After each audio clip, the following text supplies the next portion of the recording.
میرے دوستو بھائیو، اللہ کے نبی صلی اللہ علیہ وسلم لوگوں کے لیے، سارے انسانوں کے لیے رہبر بن کر تشریف لائے ہیں۔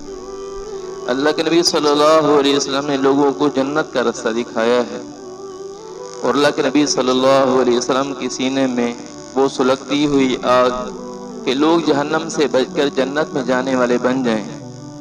جب اللہ تبارک و تعالیٰ کی طرف سے حکم آتا ہے تو کہ لوگوں کو دعوت دیجیے، تو اس سلگتی ہوئی آگ میں مزید اضافہ ہو جاتا ہے۔ اللہ کے نبی صلی اللہ علیہ وسلم 3 سال تک تو چھپ چھپا کے دعوت دیتے رہے۔ حضرات صحابہ کرام رضی اللہ تعالی عنہم مجمعین بھی اللہ کے نبی صلی اللہ علیہ وسلم کی دعوت کو قبول کرنے کے بعد وہ بھی خود ایک دعوت دینے والے بن جاتے ہیں۔ روایات سے معلوم ہوتا ہے کہ حضرت بکر صدیق رضی اللہ تعالیٰ عنہ جب اسلام لے کر آئے ہیں تو انہوں نے بھی لوگوں کو دعوت دینا شروع کر دی، جو ان سے تعلق رکھنے والے تھے انہیں دعوت دینا شروع کر دی، جن میں شروع میں ہی اکابر صحابہ حضرت عثمان ابن عفان رضی اللہ تعالیٰ عنہ، حضرت زبیر ابن عوام، حضرت عثمان ابن مظعون رضی اللہ تعالیٰ عنہ، ان جیسے اکابر صحابہ وہ ایمان والے بنے ہیں۔ تو اب یہ دعوت چھپ چھپا کے چلتی رہی، لوگ صحیح رستے پر آہستہ آہستہ آنا شروع ہوئے۔ 3 سال تک دعوت اس طرح چلتی رہی، اور یہ دعوت صرف اس طرح نہیں تھی کہ یہ صرف اور صرف یعنی جو تعلق والے تھے انہیں دعوت دی جا رہی ہو، بلکہ ہر ایک کو دعوت دی جا رہی تھی۔ لیکن جو شریر قسم کے لوگ تھے، بڑے بڑے سردار جو تھے جن سے نقصان پہنچنے کا اندیشہ تھا، ان سے بات چھپائی جاتی رہی۔ غلاموں میں سے بھی وہ سارے اسلام لے کے آئے۔ حضرت بلال حبشی رضی اللہ تعالیٰ عنہ، عقبہ ابن ابی معیط کے غلام، تو یہ بھی اسلام لے کے آئے، اور حضرت صہیب رومی جو اجمی النسل تھے یہ بھی ایمان لے کے آئے، اور مصعب ابن عمیر رضی اللہ تعالیٰ عنہ غلاموں میں سے تھے، یہ بھی سردار زادے تھے، یہ بڑے امیر تھے بہت زیادہ، اور بڑی مالداری کی زندگی گزارنے والے تھے، لیکن اسلام لے کے آئے۔ ان کے گھر والوں نے انہیں پکڑ کے ایک کوٹھی میں بند کر دیا، کئی دن تک بند رہے۔ بعد میں غلاموں جیسی زندگی گزاری ہے، غلاموں جیسی سے مراد یہ ہے کہ غربت کے اندر زندگی گزاری ہے۔ تو اب یہ دعوت شروع میں چھپ چھپا کے چل رہی ہے، اور جو ایمان لے کے آتا ہے تو صرف یہ ایمان یہاں تک نہیں کہ صرف زبان تک ہے، بلکہ یہ ایمان دل میں اترتا چلا جاتا ہے اس حد تک کہ بڑی سے بڑی تکلیفیں پہنچ رہی ہیں، لیکن ایمان سے یہ لوگ ہٹ نہیں رہے۔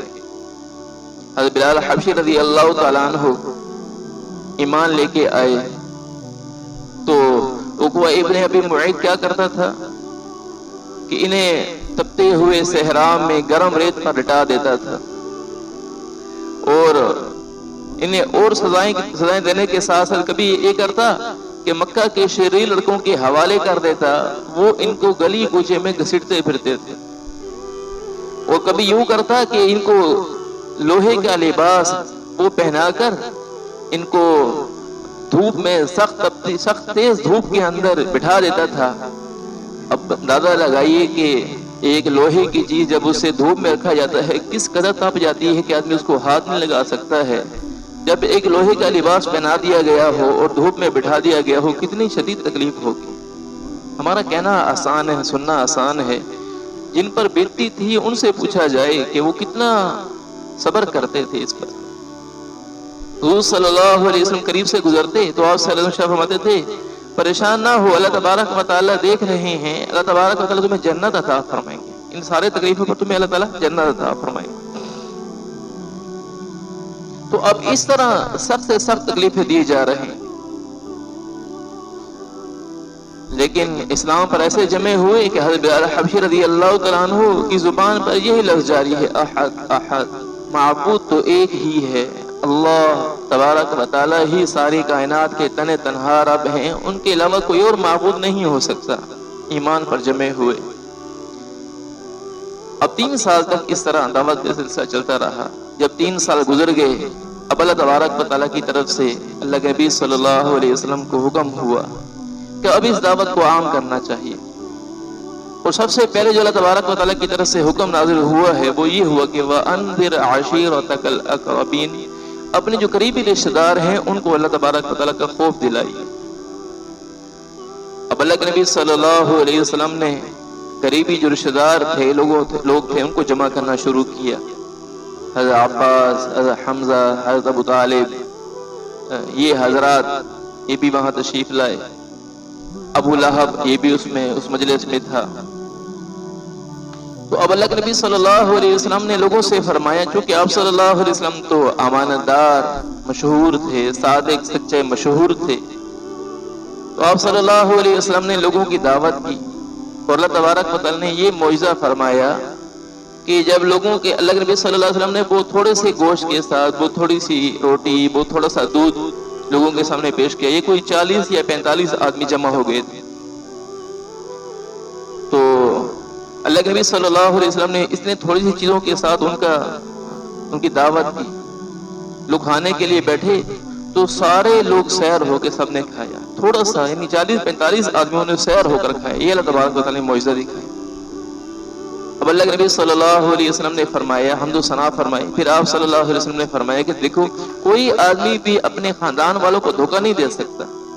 یہ اللہ کے نبی صلی اللہ علیہ وسلم اس زمانے کی بات فرما رہے ہیں. ہمارے زمانے میں اللہ تعالیٰ حفاظت فرمائے کہ خاندانوں میں بھی دھوکے دیے جا رہے ہوتے ہیں، حتیٰ کہ بھائی ایک دوسرے کو بھی دھوکہ دے رہے ہوتے ہیں، بہنوں کو بھی دھوکہ دیا جا رہا ہوتا ہے. جیسے میراث کے معاملات ہوتے ہیں، زمینوں کے معاملات ہوتے ہیں، جائیداد کے معاملات ہوتے ہیں، تو بہنوں کو بھی دھوکے میں رکھا جاتا ہے کہ کہیں ایسا نہ ہو کہ بہنیں ہم سے حصہ مانگیں، بھائی ہم سے حصہ مانگیں. تو اللہ کے نبی صلی اللہ علیہ وسلم نے ارشاد فرمایا کہ کوئی آدمی بھی اپنے خاندان والوں کو گھر والوں کو دھوکہ نہیں دے سکتا ہے. میں تمہارے ساتھ دھوکے کا معاملہ نہیں کر رہا. بات یہ ہے کہ اللہ تبارک و تعالی تنے تنہا معبود ہیں، وحدہ لا شریک لہ ہیں، ان کا کوئی شریک نہیں ہے. اور میں اللہ کا رسول ہوں، اور میں تمہیں ایمان لانے پر خوشخبری دیتا ہوں اور ایمان نہ لانے پر میں تمہیں ڈراتا ہوں. تم ایمان والے بن جاؤ. اللہ کے نبی صلی اللہ علیہ وسلم ان لوگوں کو یہ دعوت دے رہے ہیں. میں حضور صلی اللہ علیہ وسلم کی دعوت کا مفہوم عرض کیا. تو اب یہ لوگ بڑے بوکھلا گئے، بڑے غصے کی حالت میں. حضرت ابو طالب انہوں نے ایمان تو قبول نہیں کیا، لیکن آپ صلی اللہ علیہ وسلم کی طرفداری کی کہ آپ کی بات بڑی اچھی ہے، آپ نے بڑی پیاری بات لوگوں کو سمجھائی ہے. ایک معبود کی بات ہونا بڑی عظیم الشان بات ہے.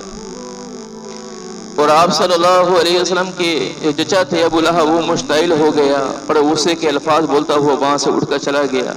یہ مجلس یوں ختم ہوئی. پھر آپ صلی اللہ علیہ وسلم نے اور لوگوں کو جمع فرمایا. آپ صلی اللہ علیہ وسلم پہاڑ پر چڑھے اور آواز لگائی یا صباحا. یہ ایسا لفظ تھا اس زمانے میں کہ جب کسی دشمن کے لشکر کے بارے میں لوگوں کو متنبع کرنا ہوتا، بتانا ہوتا کہ دشمن اپنا لشکر لے کر ہمارے اوپر حملہ آور ہو رہا ہے، تو ان الفاظ سے لوگوں کو مخاطب کرتے تھے، یا صباحا. جب یہ بات ارشاد فرمائی تو اب یہ لوگ سارے کے سارے قریش یہ سارے کے سارے جمع ہو گئے. تو اللہ کے نبی صلی اللہ علیہ وسلم نے ارشاد فرمایا کہ اگر میں تم لوگوں سے یہ کہوں کہ پہاڑ کے پیچھے ایک قافلہ ایک لشکر آ رہا ہے، وہ تمہارے اوپر حملہ کرنے والا ہے، تو کیا خیال ہے آپ اس بات کو مان لیں گے، تسلیم کر لیں گے؟ سب نے کہا بالکل ہم مانیں گے، آپ سچے ہیں، آپ کبھی جھوٹ نہیں بولتے ہیں، کبھی کسی کو دھوکہ نہیں دیتے. دیکھیے صفات تو ایسی ہیں آپ صلی اللہ علیہ وسلم کی، کاش یہ امت کے اندر ہوتی کہ دشمن بھی آپ صلی اللہ علیہ وسلم کی صفات کو کے گن گا رہا. صفات تو آدمی کے اندر ایسی ہونی چاہیے. ایمان والوں میں کاش یہ صفات پیدا ہو جائیں، سچائی، امانت داری، دیانت داری. تو آپ صلی اللہ علیہ وسلم جب لوگوں کو یہ بات فرماتے ہیں کہ میں تمہیں اگر خبر دوں کہ ایک لشکر تمہارے اوپر حملہ آور ہونے والا ہے کہ اس بات کی تم تصدیق کرو گے، مانو گے اس بات کو؟ سب نے کہا بالکل مانیں گے. آپ صلی اللہ علیہ وسلم نے ارشاد فرمایا اے بنی عوف، اے بنی فہر، اے بنی عبد المطلب، میں تمہیں اس بات کی خبر دیتا ہوں، میں تمہیں آخرت کے ایک بہت بڑے دن کے بارے میں خبر دیتا ہوں کہ بہت بڑے سخت دن آنے والا ہے، میں تمہیں اس کے بارے میں خبر دیتا ہوں۔ جب آپ صلی اللہ علیہ وسلم نے ارشاد فرمایا تو ابو لہب غصے کی حالت میں مشتعل ہو کر کھڑا ہو گیا اور کہنے لگا تبا لک سائر الیوم، آج کے دن تیرے لیے ہلاکت ہے کہ تو ہمیں صرف اس لیے جمع کرتا، لہذا جماعتنا، کیا تو ہمیں اس لیے جمع کر رہا تھا، ہمیں یہ بتانے کے لیے، آخرت کے بارے میں بتانے کے لیے، اور ہمیں تو جو ہے وہ ایک خدا کے بارے میں دعوت دینے کے لیے اس لیے میں جمع کر رہا تھا۔ یہ بات اس نے کہی۔ آپ صلی اللہ علیہ وسلم کو اس بات سے بڑی رنجیدگی ہوئی، بڑی تکلیف ہوئی آپ صلی اللہ علیہ وسلم کو۔ تو اللہ تبارک و تعالیٰ نے یہ آیات اتاری، تبت یدا ابی لہب وتب، ابو لہب کے ہاتھ ٹوٹ جائیں، ابو لہب ہلاک ہو جائے۔ یہ اللہ تبارک و تعالیٰ بڑے فصیح انداز میں یہ اللہ تبارک و تعالیٰ نے آیات اتاری انہی الفاظ کے ساتھ۔ وہ تبن لکا کہا تو اللہ تبارک و تعالیٰ نے بھی تبت یدا کی آیات نازل فرمائی۔ اب ان الفاظ سے ابو لہب بڑا رسوا ہوا، لوگوں میں بات مشہور ہو گئی، لوگ اس کو کہہ رہے کہ دیکھو تو نے ایسی باتیں کہیں تو ان کے رب نے بھی ایسی ہی آیات تیرے بارے میں اتار دی۔ بڑا رسوا ہوتا رہا، بڑے غصے کی حالت میں جب اپنے بیٹے عتبہ اور عتیبہ سے کہا، حضور صلی اللہ علیہ وسلم کی دو بیٹیاں رقیہ اور ام کلثوم رضی اللہ تعالی عنہما، یہ دونوں ان دونوں کے نکاح میں تھیں، لیکن ابھی تک رخصتی نہیں ہوئی تھی۔ تو بڑے غصے کی حالت میں اپنے بیٹوں سے کہا، عتبہ اور عتیبہ سے کہا کہ جاؤ اور جا کر ان کی دونوں بیٹیوں کو طلاق دے کے آؤ۔ اللہ کے نبی صلی اللہ علیہ وسلم بیٹھے ہوئے، وہ دونوں آئے اور آ کر بڑے غصے کے الفاظ میں، بڑی اہانت کے الفاظ میں حضور صلی اللہ علیہ وسلم کو یہ کہہ رہے ہیں کہ ہم نے آپ کی دونوں بیٹیوں کو طلاق دے دی۔ کسی کی ایک بیٹی کو طلاق ہو جائے، دنیا میں دیکھا جائے کتنی بڑی شدید تکلیف گزرتی ہے آدمی کے اوپر۔ اللہ کے نبی صلی اللہ علیہ وسلم اس حق کی دعوت، اس توحید کی دعوت پر اتنی بڑی بڑی تکلیفیں برداشت کر رہے ہیں، لیکن اللہ تبارک و تعالیٰ کے حکم کو، لوگوں تک خیر کی بات پہنچانے کے حکم کو چھوڑ نہیں رہے، جمے ہوئے ہیں۔ نبی کے اندر جیسے طاقت ہوتی ہے کئی پہلوانوں کی، نبی کے اندر صبر کا مادہ سب سے بڑھ کر ہوا کرتا ہے۔ اللہ کے نبی صلی اللہ علیہ وسلم کو برداشت کر رہے ہیں۔ تو آپ صلی اللہ علیہ وسلم لوگوں کو اس بات کی دعوت دیتے رہے، حق بات لوگوں تک پہنچاتے رہے۔ یہ الفاظ بھی اس نے کہے، اس تکلیف کے الفاظ بھی کہے آپ صلی اللہ علیہ وسلم نے، وہ بھی برداشت کر لیے۔ پھر آپ صلی اللہ علیہ وسلم اور لوگوں کو دعوت دینا شروع کر دی، عام لوگوں کو دعوت دینا شروع کر دی۔ اب جو بھی ایمان والا بنتا تھا وہ تکلیف کے بغیر نہیں رہتا تھا۔ ہمیں تو کلمہ ماں کی گود کے اندر ہمیں حاصل ہو گیا، مل گیا، اس وجہ سے ہمیں تو کلمے کی قدر ہمارے دل کے اندر پیدا نہیں ہوئی۔ جس چیز پر آدمی کا جان، مال، وقت لگتا ہے، آدمی کو تکلیف برداشت کرنی پڑے، اس چیز کی قدر و منزلت انسان کے دل کے اندر ہوا کرتی ہے۔ آج ہمارے دلوں میں ایمان کی قدر و منزلت نہیں ہے، اس کی بنیادی وجوہات میں سے یہ ہے کہ ہم نے کبھی کوئی تکلیف نہیں اٹھائی۔ تکلیف تو فلسطین کے مسلمان اٹھا رہے ہیں، ایمان پر جمے ہوئے ہیں اور اپنی اولادیں قربان کر رہے ہیں، لیکن پھر بھی وہ اللہ تبارک و تعالیٰ اس حکم پر راضی ہیں کہ بس اللہ کا حکم ہے، ٹھیک ہے۔ تو اب جو بھی ایمان والا بنتا ہے وہ تکلیف کے بغیر نہیں رہتا۔ حضرت ابوبکر صدیق رضی اللہ تعالیٰ عنہ کتنے باصلاحیت انسان، کتنے معزز ہیں لوگوں کی نظر میں، اس کے باوجود ان پر بھی ایسی تکلیف آ رہی ہے کہ جب انہوں نے جا کر حرم کے اندر کلمے کو پڑھا تھا اور لوگوں کے سامنے کھلم کھلا اپنے ایمان کا اظہار کیا تھا، تو لوگوں نے آ کر حضرت ابوبکر صدیق رضی اللہ تعالیٰ عنہ کو کتنی شدید تکلیف پہنچائی تھی، کتنی شدید تکلیف پہنچائی۔ اور آپ صلی اللہ علیہ وسلم کو تکلیف پہنچاتے ہیں، حضرت ابوبکر صدیق رضی اللہ تعالیٰ عنہ کو اتنی شدید تکلیف پہنچائی تھی کہ بے ہوش ہو گئے تھے، اور جب ان کو گھر لایا گیا تو گھر والے بڑے پریشان تھے۔ ابوبکر صدیق رضی اللہ تعالیٰ عنہ جب ہوش میں آئے ہیں تو شروع میں کیا الفاظ بولے ہیں کہ حضور صلی اللہ علیہ وسلم کا کیا حال ہے۔ گھر والوں نے کہا بہت دیر ہو چکی، کچھ نہیں کھایا، کچھ کھا لو۔ میں اس وقت تک کچھ نہیں کھاؤں گا جب تک حضور صلی اللہ علیہ وسلم کو اپنی آنکھوں سے نہ دیکھ لوں۔ تو ان کی والدہ اور ام جمیل رضی اللہ تعالی عنہما یہ دونوں حضور صلی اللہ علیہ وسلم کی خدمت میں حاضر ہوئیں۔ ایک روایت سے تو معلوم ہوتا ہے کہ حضور صلی اللہ علیہ وسلم کو لے گئی تھی، اور ایک روایت سے معلوم ہوتا ہے کہ حضرت بکر صدیق رضی اللہ تعالیٰ کو بڑی مشکل سے حضور صلی اللہ علیہ وسلم کے پاس لے کر آئے۔ حضور صلی اللہ علیہ وسلم ان کی اس حالت کو دیکھ کر آپ صلی اللہ علیہ وسلم رو پڑے اور ان کو صبر کی تلقین فرماتے رہے۔ اور جب آپ صلی اللہ علیہ وسلم لوگوں کو خیر کی دعوت دیتے ہیں تو قریش بڑے پریشان ہو گئے، بڑے بڑے سردار، کہ یہ تو کس طرح باز نہیں آتے ہیں، اور انہیں اس بات کا بھی اندیشہ تھا کہ اگر ہم حضرت ابو طالب کی اس میں متحدی میں تھے، حضور صلی اللہ علیہ وسلم ان کی پرورش میں، ان کی تربیت میں تھے، تو انہوں نے آ کر حضرت ابو طالب سے کہا کہ آپ ان کو منع کریں، یہ اپنی دعوت کو چھوڑ دیں، توحید کی دعوت کو چھوڑ دیں۔ تو حضور صلی اللہ علیہ وسلم کو حضرت ابو طالب نے بلایا اور ان سے قریش کی سرداروں کی یہی بات دہرائی ان کے سامنے۔ تو حضور صلی اللہ علیہ وسلم نے ارشاد فرمایا کہ اے میرے چچا جان، بات یہ ہے کہ یعنی آپ صلی اللہ علیہ وسلم نے محسوس کر لیا کہ اب میرے چچا جو ہے مجھ سے ہاتھ اٹھانا چاہتے ہیں، کہ اب میری اور خبر گیری یہ نہیں کر سکتے ہیں، بہت مشکلات ان کو پیش آ رہی ہیں۔ تو آپ صلی اللہ علیہ وسلم نے ارشاد فرمایا کہ اے میرے چچا جان، اگر میرے ایک ہاتھ پر وہ جلتا ہوا سورج لا کر رکھ دیں اور دوسرے ہاتھ میں چاند لا کر رکھ دیں، تب بھی میں اس توحید کی دعوت سے باز نہیں آؤں۔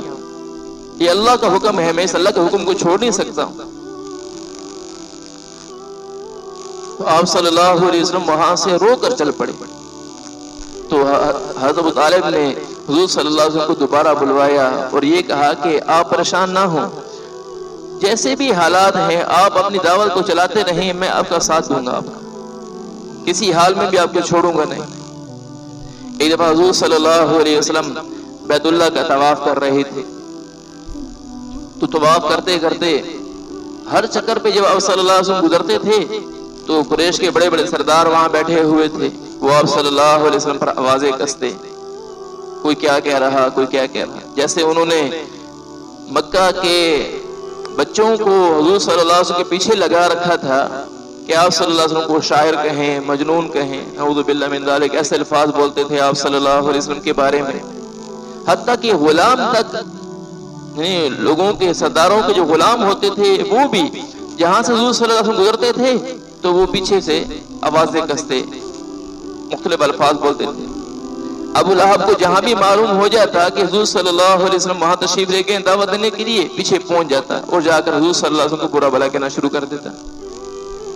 اب حضور صلی اللہ علیہ وسلم طواف کر رہے تو طواف کے اندر آپ صلی اللہ علیہ وسلم جب بھی ان سرداروں کے پاس سے گزرتے تھے تو یہ آپ صلی اللہ علیہ وسلم کو برے برے الفاظ سے پکارتے تھے، سخت الفاظ کہتے تھے۔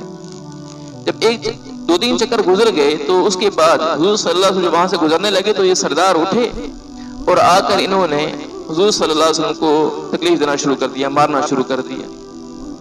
عقبہ ابن ابی معیط نے سب سے بڑی بدبختی کا معاملہ کیا کہ حضور صلی اللہ علیہ وسلم کی چادر آپ کے گلے میں ڈالی اور اس کو مروڑنا شروع کیا، اتنا کہ آپ صلی اللہ علیہ وسلم کا سانس بند ہونا شروع ہو گیا اور آپ صلی اللہ علیہ وسلم گھٹنوں کے بل بیٹھ گئے۔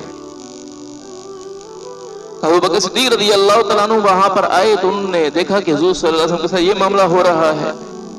وہ تو حقیقی عاشق رسول تھے، زبان سے کہنے والے نہیں، حضور صلی اللہ علیہ وسلم پر جان نچھاور کرنے والے تھے، آپ کے اتباع میں بھی پیچھے نہیں رہے، آپ صلی اللہ علیہ وسلم نے جو بات فرمائی اس پر بعین ہی عمل کرنے والے۔ جب انہوں نے دیکھا کہ حضور صلی اللہ علیہ وسلم کی تکلیف دی جا رہی ہے تو وہ انہوں نے آ کر عقبہ ابن ابی معیط کو زور سے دھکا دیا اور کہا کہ تم ان کو ایسے آدمی کو برا بھلا کہتے ہو، اتقتلون رجلا ان یقول ربی اللہ، کیا تم ایسے آدمی کو قتل کرتے ہو کہ جو یہ کہتا ہے کہ میرا رب اللہ ہے، تم اس کو قتل کرتے ہو؟